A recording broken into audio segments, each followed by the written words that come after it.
All right, everybody. Hi, welcome. My name is Amanda, and I'm going to talk to you guys tonight about part 2 of our organics curriculum.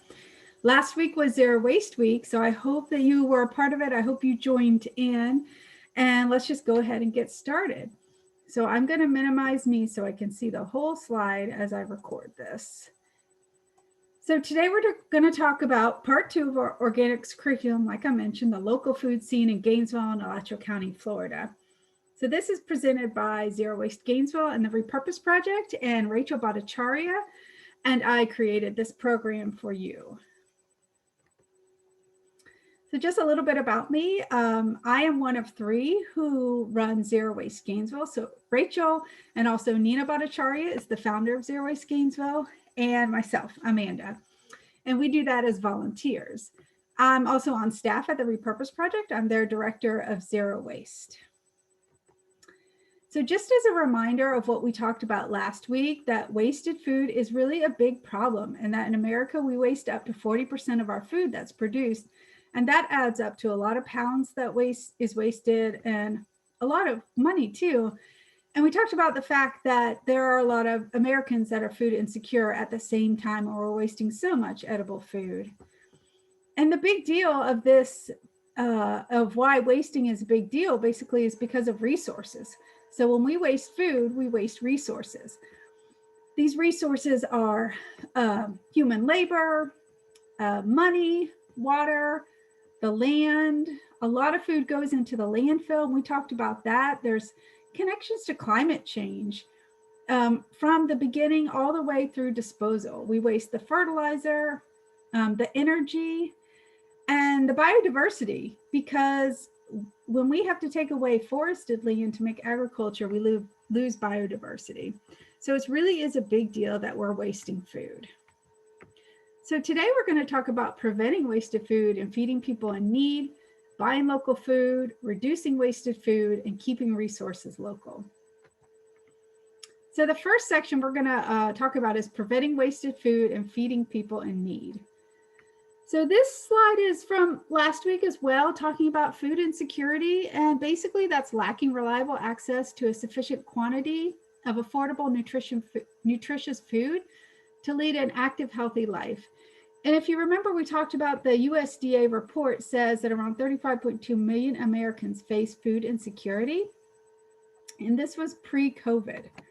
So Feeding America has estimated that the food insecurity rates have absolutely increased due to COVID-19, and it may be up to 54 million Americans that are facing food insecurity now.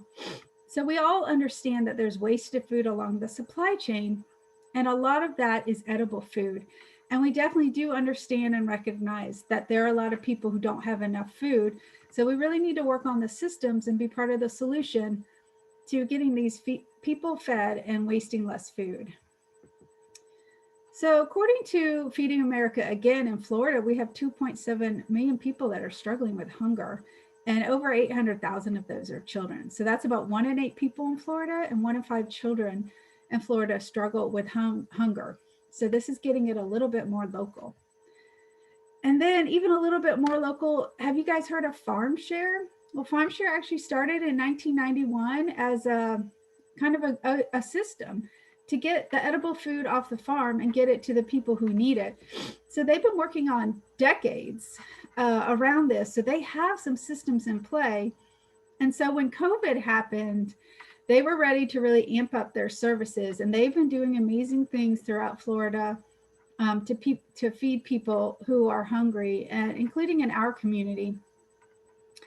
But they have supported Floridians in the following ways. You can read some of these data points: 59 million pounds of food delivered, 2.7 million weekly average distributed, 550 plus free food distributions, 700 plus drops to partner food banks, 8,000 local agency pickups from a farm share warehouse, and 49 million meals provided.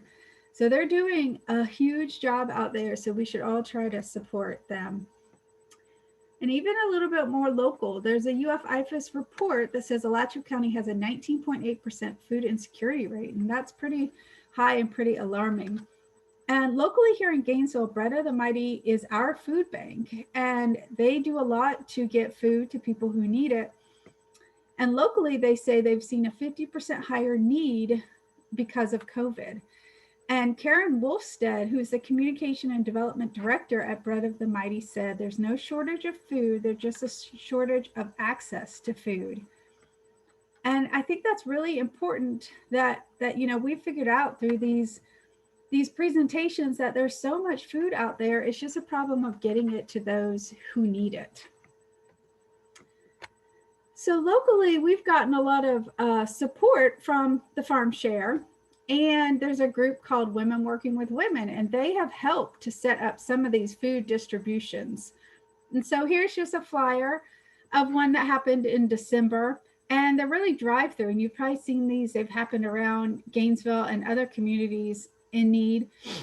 And it really is great that we can coordinate these type of things and get the food to the people who need it. That's really important. So we have another local avenue to get people the food that they need. It's called the Gainesville Free Grocery Store, and it's in the Civic Media Center. So they had this going on pre-COVID, but since COVID, they've seen the demand for this just skyrocket. And it's open on Tuesday and Friday, or at least it was before COVID. And now I believe that they're doing contactless or delivery system. They've changed their system. But when it started as actually people dumpster diving behind grocery stores to get the edible food that was maybe expired, but it was still wholesome. But then they figured out a little bit of a better system, and they worked with the grocery stores, and they're getting the edible food from grocery stores. They're also gleaning at some local farms, so meaning they're going to the farms to try and pick some food that's still edible but was left in the farm. They've gotten donated food from local bakeries and produce providers, and they've set up a system to get this edible food to the people who need it, and it's pretty fantastic, and you can support their efforts.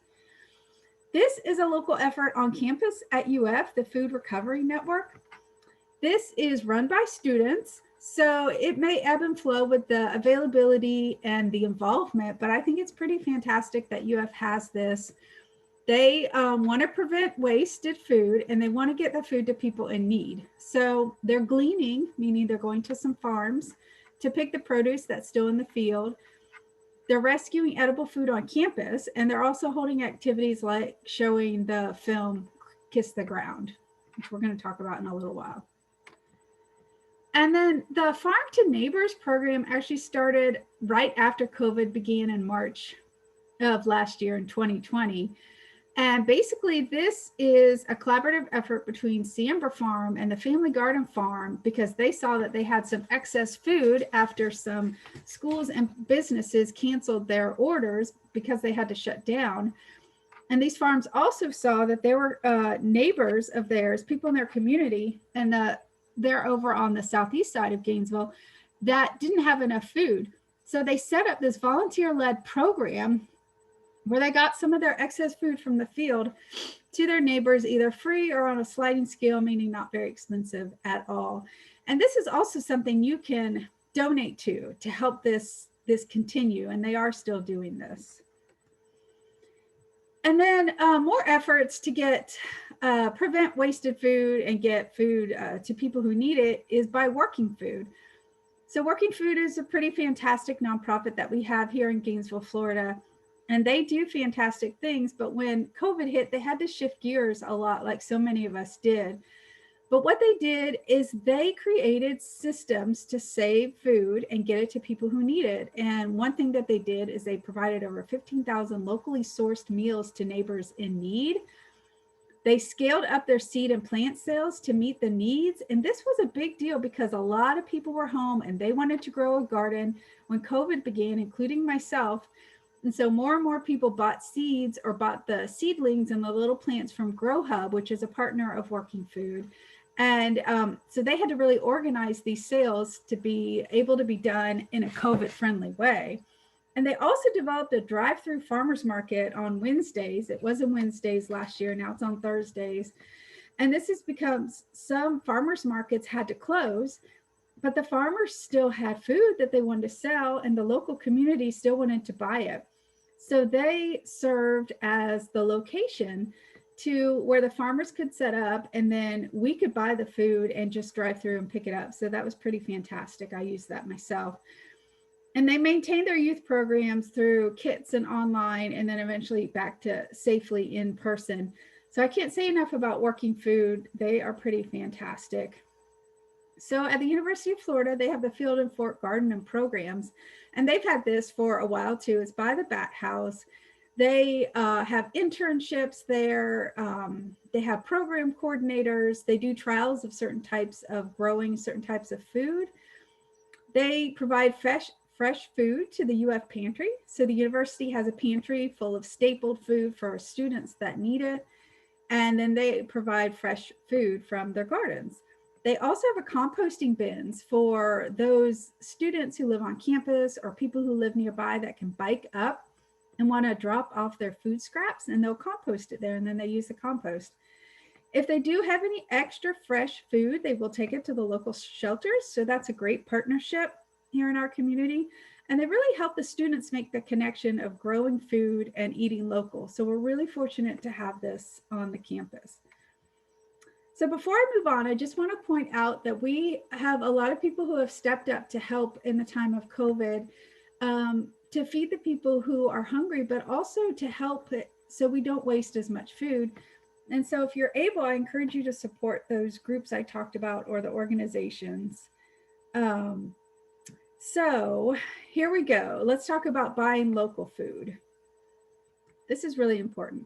So there are a lot of benefits to buying local food, and you'll see that I use the example of the Seminole pumpkins throughout many of the next few slides and parts of this talk. But there are so many benefits to buying local food. It supports the local economy. You get the freshest food possible. The food lasts a really long time. It can help mitigate climate change in several ways, but one example is just the transportation. Your food's not coming from California or Mexico or Michigan. It's coming from right here. You eat what is in season. You can know your farmers or the people who work on the farm, and you have a strong connection to the community. So like I said, in March of last year, my family and I bought Seminole pumpkin seeds so we could grow a pumpkin patch. And boy, did we grow a pumpkin patch. This was the top left picture is from where we started the seeds in that back corner. And my friend Melissa, who works at Working Food, told me that the pumpkin, when they start growing, they will climb. And boy, did they climb. They climbed over our fence and started growing into our front yard too. And they have the most magnificent flowers and the largest leaves. And it was just amazing. They grow so fast, you could almost watch them grow. And we got 5 pumpkins out of this. So it was really a fun thing to do as a family. We harvested the pumpkins. So we've eaten pumpkin pie, pumpkin bread, pumpkin muffins, just about everything you can think of. And we harvested the seeds. So we saved seeds. And I wish I could share the seeds with you because we have a lot of seeds. So this pumpkin example is going to go throughout this talk still.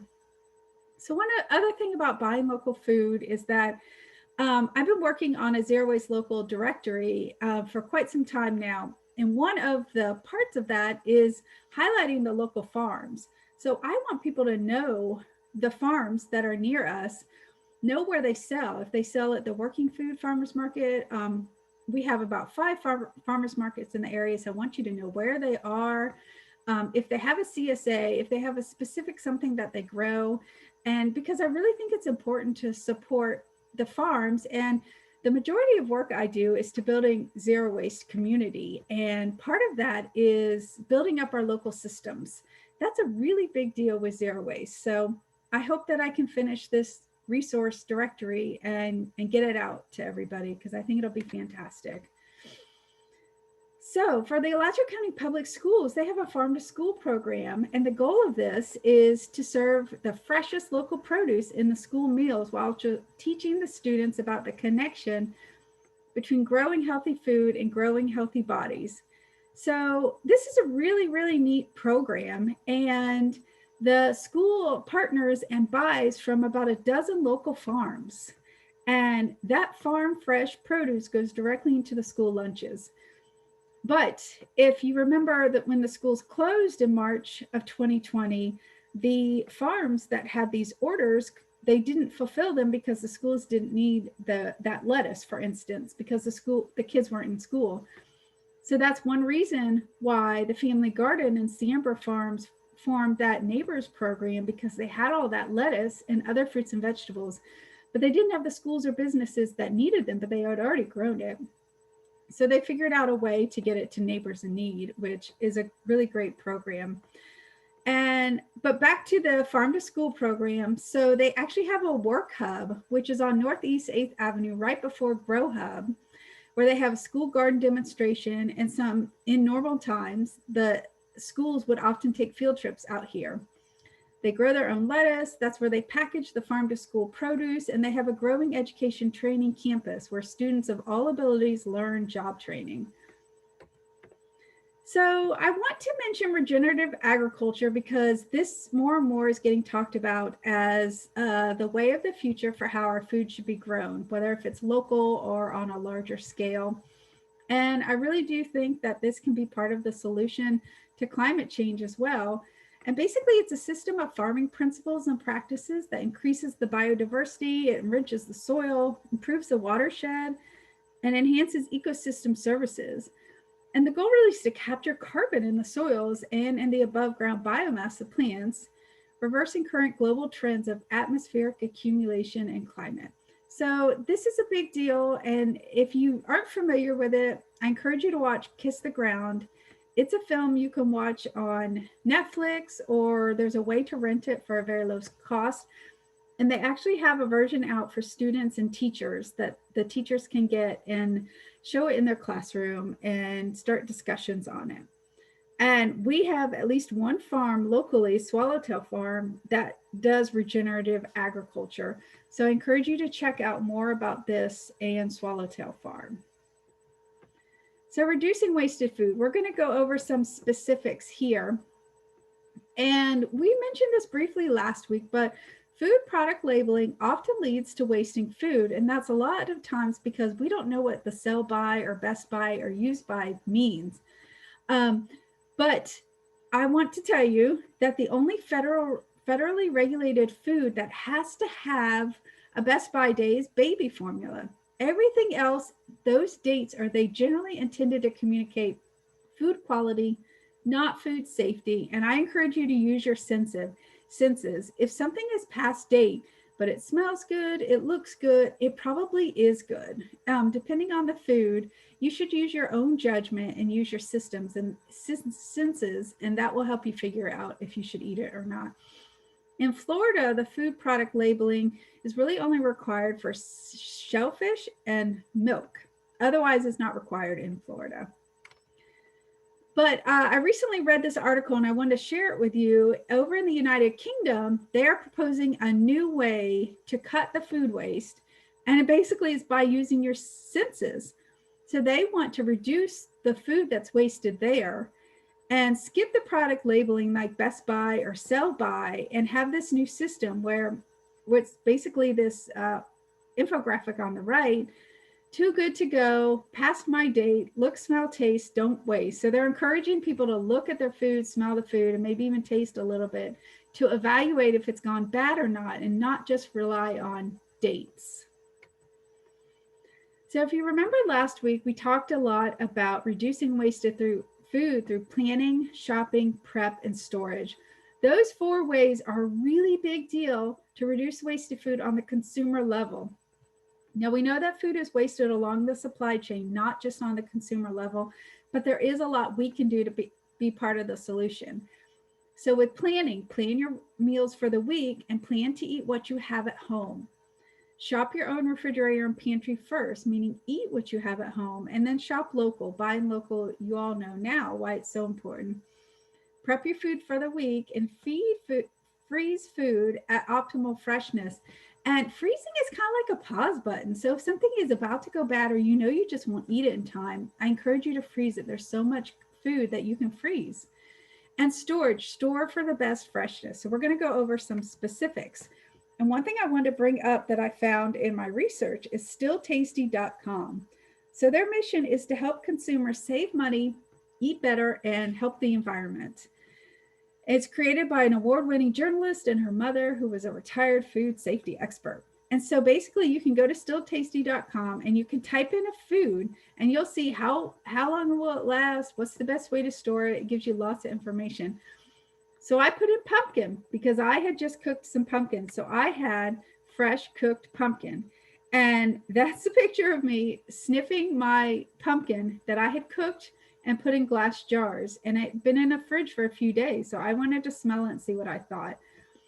Well, according to stilltasty.com, it will stay fresh in my refrigerator for 3 to 5 days, but in the freezer for 10 to 12 months. So that's a really long time. So what I did is I froze a bunch of it, and I still have a bunch of it in my freezer. And if you freeze in glass, it's pretty simple. You just need to leave room at the top for the food to expand if it's liquid. And so I put it in the freezer and froze it. And so I have a lot of cooked pureed pumpkin in the freezer that I will use off and on to make more muffins or cookies or pumpkin pie or pumpkin bread. So another way we can reduce wasted food is by buying ugly produce. And we talked about this last week, that our consumer behaviors downstream do affect farmers and processing and grocery store owners and purchasers' behavior a little bit more upstream, because they think that we want perfectly shaped, even fruits and vegetables that all look the same. And maybe at one point we did, or we thought that that was the right thing, and we wanted it grocery stores fully stocked. We want restaurants to always have the same thing, and a lot of stuff, a great variety. But now we know better. Now we know that upstream on the farms where the lots of fruits and vegetables are grown, that some food is rejected because it's too small or too big or misshapen, or the colors may be a little bit wrong. But now we know that those fruits and vegetables are still as tasty, they're still as nutritious. So maybe we shouldn't turn away from them. We should embrace them. And one product of that is Misfits Market. So this is something you can subscribe to. And Rachel has some pictures here that she wanted to share with us because she subscribed to it. And so far, she's pretty pleased with it. And here are her 3 pictures. These are her. It does come packaged. And so far, she has found everything to be edible. So it might be worth looking into. Another thing we found was called Big Oven. And this is one way they can help you use up your leftovers.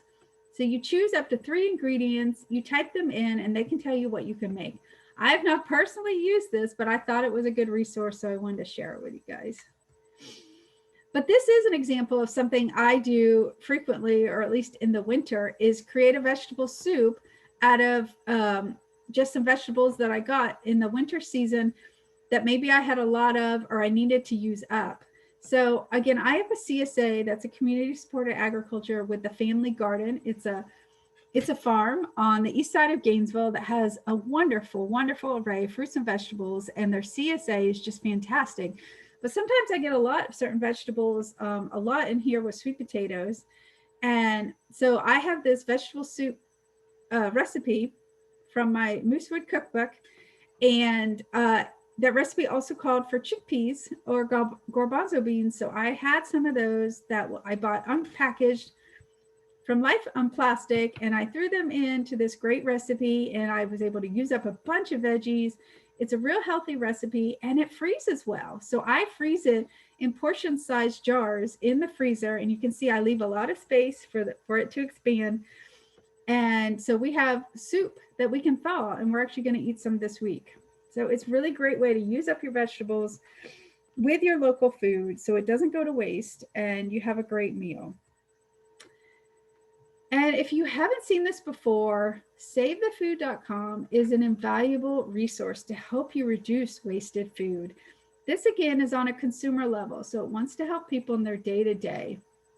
And they talk about planning, recipes, storage, and community. And on community is a lot of articles and some videos, but I wanted to focus on store it because storage is so important to keep your food the freshest, the longest. So I plucked out a few examples. So seeds, to store them, they should be in the refrigerator.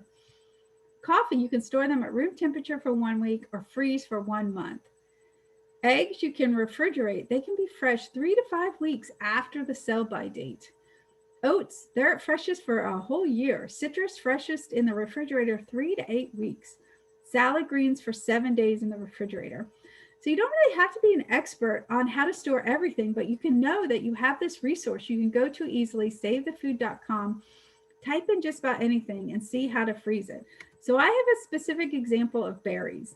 So it's strawberry season in Florida, and we buy a flat of strawberries a week. No joke, that picture's a half flat. We buy a whole flat for a week for a family of 4, and we eat up that whole flat, or if we don't, I freeze them.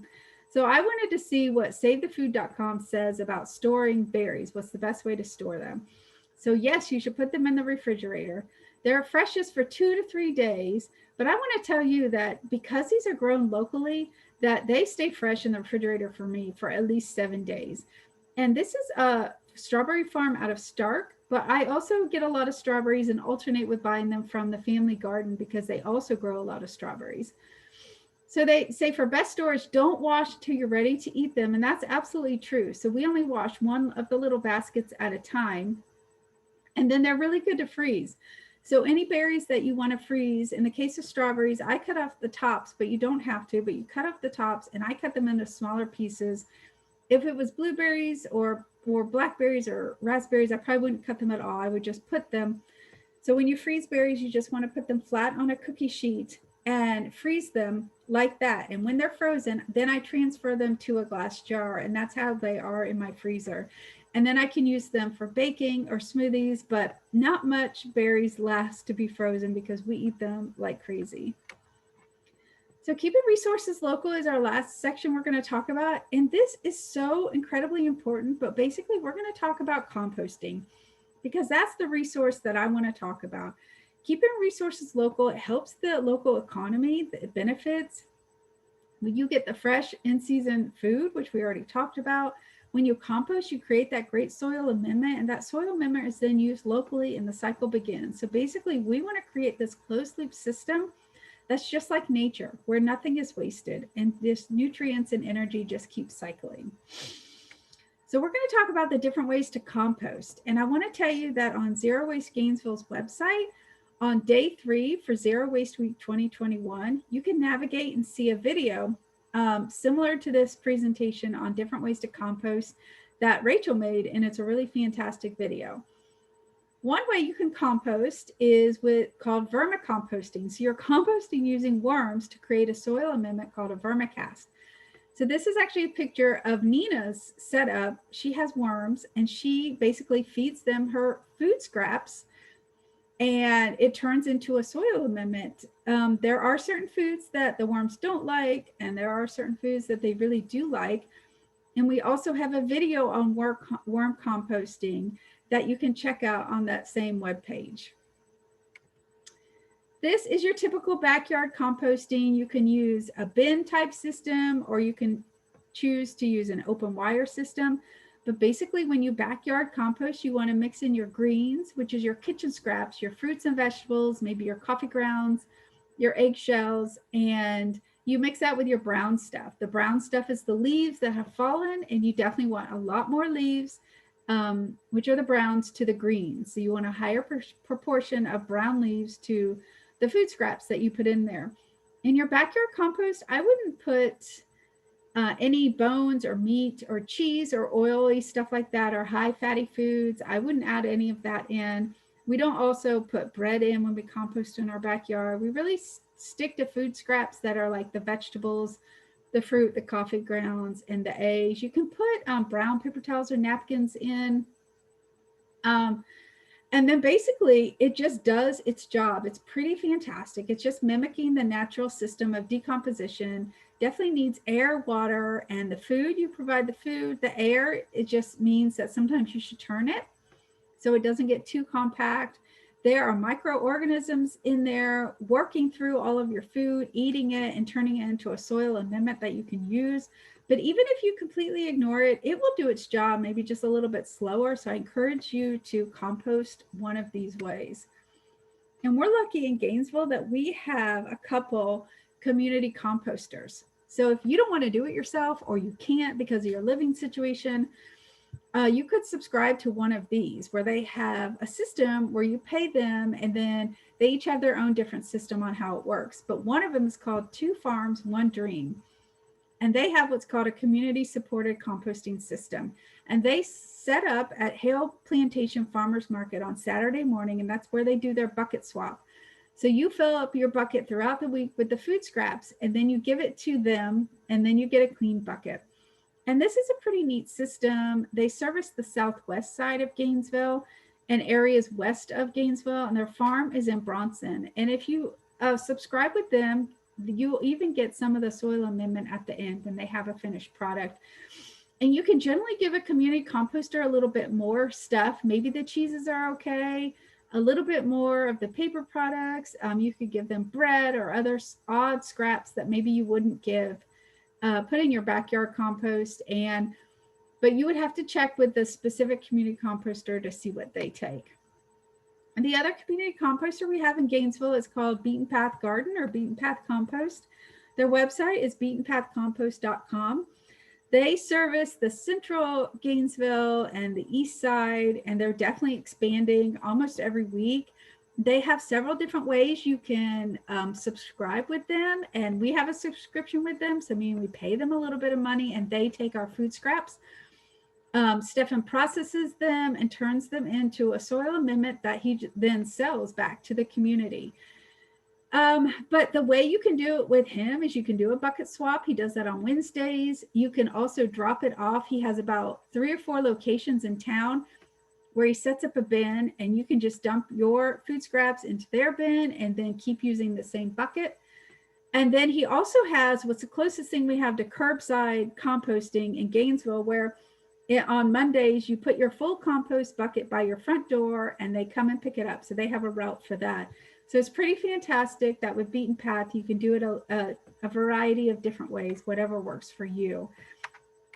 And the city of Gainesville is developing a pilot composting program because eventually in our long-term goals, like we talked about last week in part 1, is that we want a complete comprehensive organics program throughout Gainesville. And part of that is to have curbside composting for everybody in the city and then eventually everybody in Alachua County. So the city is piloting a program, and their partners are Beaten Path, Working Food, and Grow Hub, because Beaten Path actually has their composting program out at Grow Hub, and Working Food is going to create some educational components. And basically, Beaten Path is going to expand where they do their curbside collections. So it's a pretty neat program, and I'm real excited about that. So there's a lot we could do. We need to work towards getting the edible food to the food insecure. And if you can't do that or don't do that directly, you can support all of those groups that are really, really working hard. They were working hard before COVID, and they're working hard right now during COVID. So you can support them with money or maybe volunteering if you feel like it's safe. But I think that that's a big deal, that those people have stepped up to create these systems of capturing the edible food and getting it to the people. So it really is a win-win because the food doesn't go to waste, and then the people who need it get it. Help to create these systems that allow for the imperfect food. So this could be in grocery stores or in the systems like the Misfit Market. We just need to change the system so that imperfect food isn't ignored or left in the field or just thrown away by the farmer. It should be able to get all the way to the consumer so we can make a choice if we want it or not. I encourage you to buy local seeds and local food. That is so important. Grow your own food. That's a really neat thing to do with a family, and it can be a lot of fun. Implement initiatives to avoid wasted food day to day. So that's the planning, the shopping, the prep, and the storage. So you guys have a lot of resources now that can help you avoid wasting food. I encourage you to compost your food scraps locally, as local as possible in your backyard or with a community composter if you have one. Use that soil amendment to then grow your food again and work towards that closed loop system. That's what we really want. And I want to thank you for going along on this journey with the organics curriculum. And you are welcome to reach out to me or to Rachel, and we would love to hear your questions. Please look up zerowastegainesville.com and repurposeproject.org. There's a lot of good resources on there on zero waste efforts in our community. And thank you.